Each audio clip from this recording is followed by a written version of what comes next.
Last time on Tempest in a Teapot, Prospero imprisoned the Prince Ferdinand and forced him to do manual labor as a way of teaching him a lesson. And what was that lesson? Fall in love with my daughter. Which goes to show how different times are since Shakespeare's day, because when I try and fall in love with someone's daughter, I get a very different kind of lesson from their fathers. Ouch.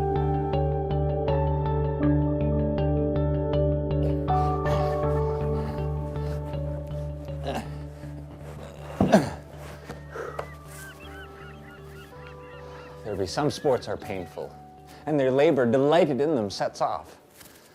Some kinds of baseness are nobly undergone, and most poor matters point to rich ends.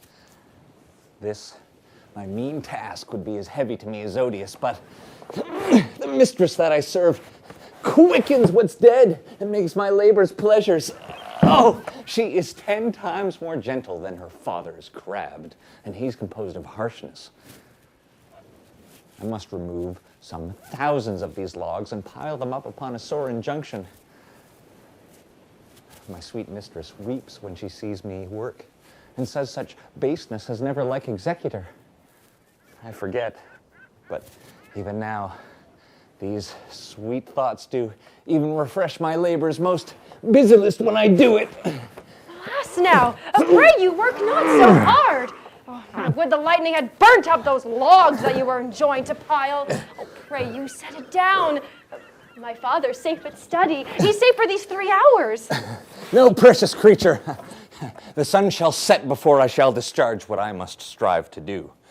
If you sit down, I'll bear your logs the while. Pray, give me that. I'll carry it to the pile. No, precious creature. I had rather crack my sinews, break my back, than you should such dishonor undergo while I sit lazy by. It would become me as well as it does you, and I should do it with much more ease, for my good will is to do it, and yours it is against. Oh, you look wearily. No, precious creature. 'Tis fresh morning with me when you are by at night. I do beseech you, chiefly that I might set it in my prayers. What is your name? Miranda. Oh, my father, I have broke your hest to say so. Admired Miranda, indeed the top of admiration, worth what's dearest to the world. Full many a lady I have eyed with best regard, but you, oh you, so perfect and so peerless, are created of every creature's best.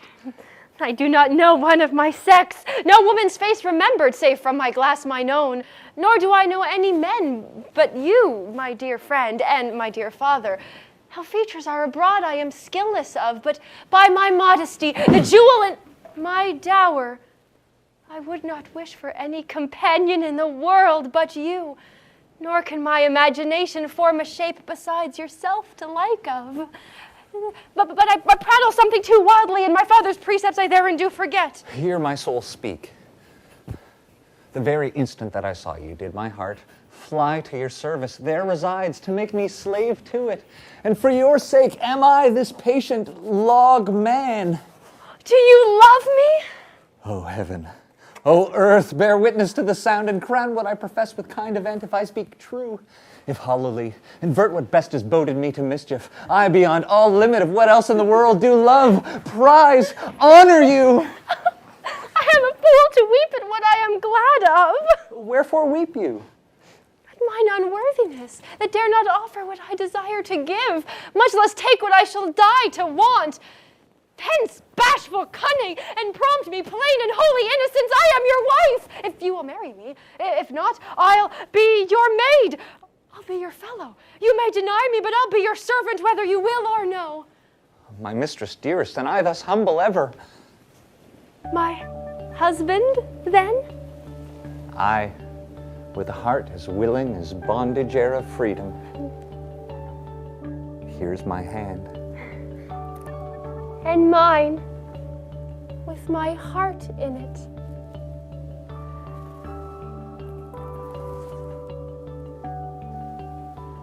And now, farewell till a half an hour hence. 1,000,000!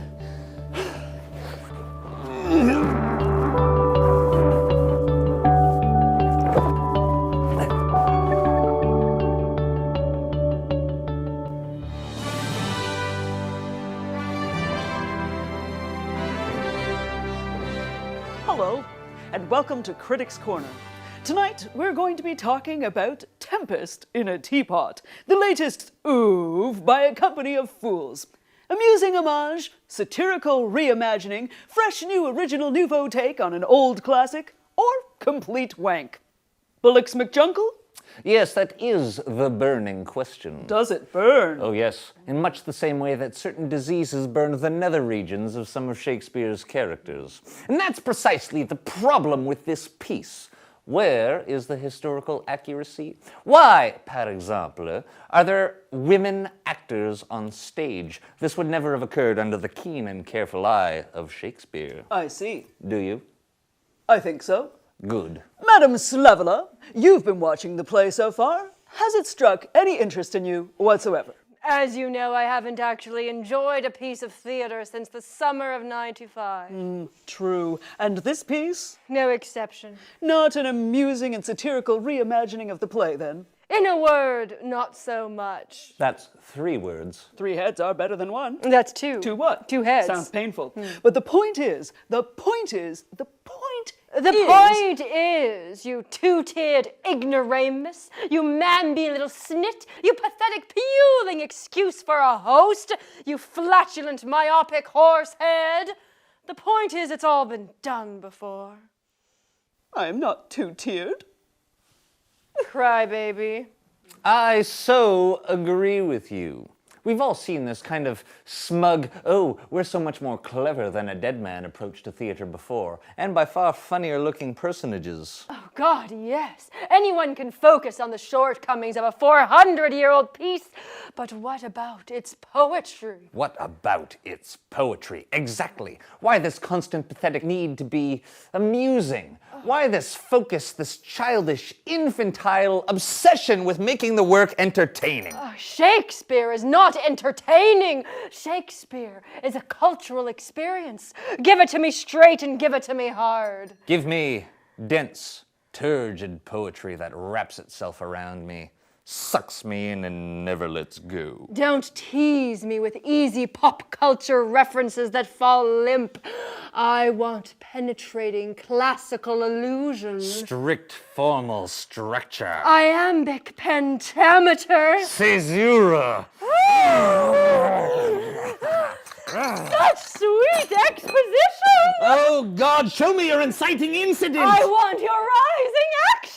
Oh, my, the richness of your themes. What about my plots? Oh, your plot. God, your plot. I love your plot. Oh, more suspense. More suspense. Oh, I'm approaching resolution. Hold on to the tropes. Hold the tropes. Oh, the climax. God, the climax. Denouement, please. I want denouement. Falling action. That was an example of figurative language. More like pathetic fallacy. See you next week on Critics Corner.